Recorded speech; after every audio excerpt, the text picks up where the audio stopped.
It's so annoying, but I'm so used to this kind of rule. It will be just so awkward. And don't make yourself uncomfortable and well, don't do that. Hello everyone and welcome to my channel. Today I'm gonna talk about things you should not do in Sweden. And today I'm not gonna have a very long intro, so we're gonna jump into the list right away. And the first one in this list is: do not confuse Sweden to Switzerland. If you're watching this video, I'm sure that you know that Sweden and Switzerland are two different countries. Sweden is not the short version of Switzerland. Sweden is located in the Scandinavia, while Switzerland is located in Europe. In Sweden, the main language is Swedish, and there are 5 minority languages here. While in Switzerland, there are 4 official languages, which is German, French, Italian, and Romansh. The capital of Sweden is Stockholm, and the capital of Switzerland is Bern. So please do not make the same mistake as the New York Stock Exchange did when Spotify went public. Don't ignore the queues in Sweden. Standing in the line in Sweden is an art, and what I see is that many people are respectful. Sweden has not been in a war for 200 years, and Swedish people are known for being afraid of the conflict, but if you are messing in the queue, well, don't do that. Just be respectful and wait for your turn. In many places there is a queue machine where you can get your queue ticket. So when you get this queue ticket, basically you just wait until your turn comes. I know that in some countries it's normal to have your shoes inside your house, but in Sweden it's not acceptable, and you should never wear shoes inside a house. In fact, in some places, probably public places, you will see something on the floor that says skogräns, which actually means shoe border. It means that you cannot wear shoes after this line.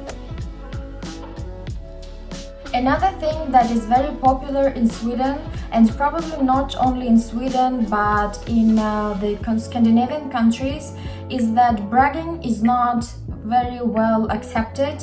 You should not brag, you should not show off, and don't think that you are better than others, don't think that you are the superstar and stuff like that. Just be humble and respect others. Well, just by bragging it doesn't mean that you don't respect others, but just keep it low. Don't shout out to the world that you are the one and only and stuff like that.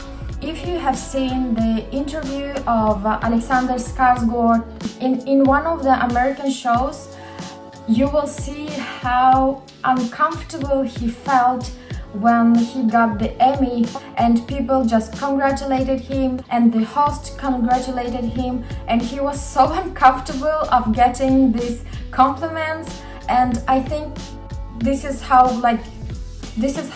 people here in Sweden are.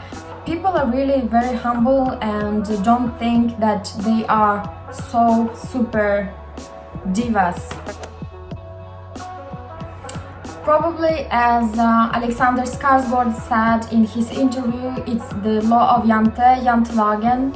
If you don't know what it is, just Google it and you will see. Another thing that I would like to mention in this list, and I don't really know if it's related only to Stockholm or if it's related to other cities, but I would recommend to not stand on the left side of the escalator when you are using the public transport. Many times when tourists come to Stockholm from other countries, where probably this is not the case, but in Sweden, if you are standing on the escalator and you don't want to walk, you just want to stand on this escalator until it takes you to the point, Don't stand on the left side, because people use this left side if they are in a hurry, if they want to run to their bus, metro or train or something like that. Just don't do that. It's so annoying when people are standing on the left side.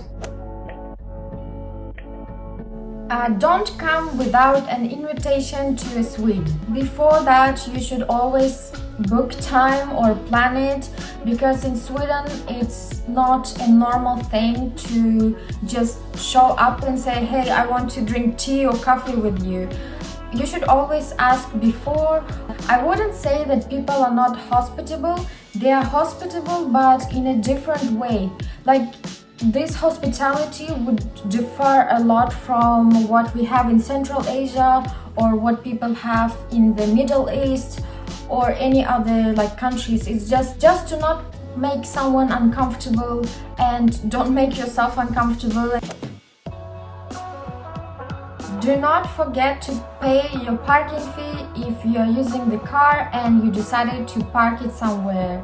If you miss the parking fee, it will cost you a lot, and I have actually talked about the parking fees in this video that I'm linking here. Just don't do that. It will cost you a lot more to pay the fines. Make it easy for yourself, pay the parking fees. And my next 2 points in this list are actually related to the personal space, which is very important in Sweden. The first one, I would say that you should never talk to a stranger in the public transport. This person will think, who are you? What are you doing here? Why are you talking to me? Why are you looking at me? Of course, it's okay to ask about the station. It's okay to ask about like when is the next station, when are we coming and stuff like that. But don't think that you can have any random chats. It will be just so awkward. The next point about the personal space is also related to the public transport. Never sit next to someone if there is another empty space on the train, on the bus, on the metro, on the tram or wherever. It's not normal to sit next to someone if there is an empty space. There are a lot of memes on the internet about this thing. In fact, I have had this kind of situation when I and another passenger were the only people in the wagon on the train, and there were so many empty places, but the third person who came, she decided to sit next to me.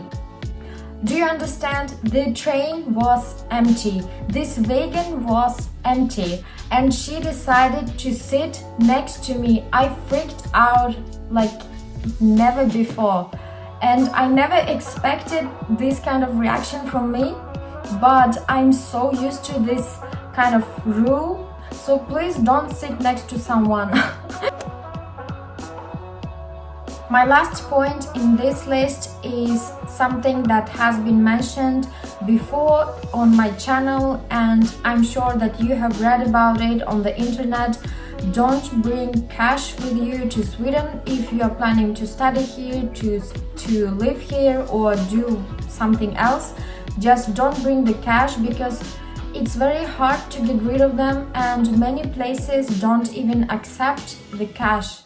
According to the National Bank of Sweden, less than 10%, to be more exact, 9% of the population are using cash, and it's a very low number, and as I said, it will be very hard to get rid of them.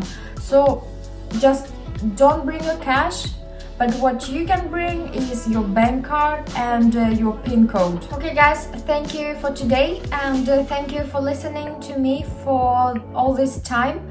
And what do you think about my don'ts in Sweden? Do you agree with them? Do you have any other don'ts in Sweden that you are not supposed to do? Please, as always, write in the comments down below. It will be very interesting to read about your don'ts in Sweden. And if you liked this video, please like it and subscribe to my channel. See you next time.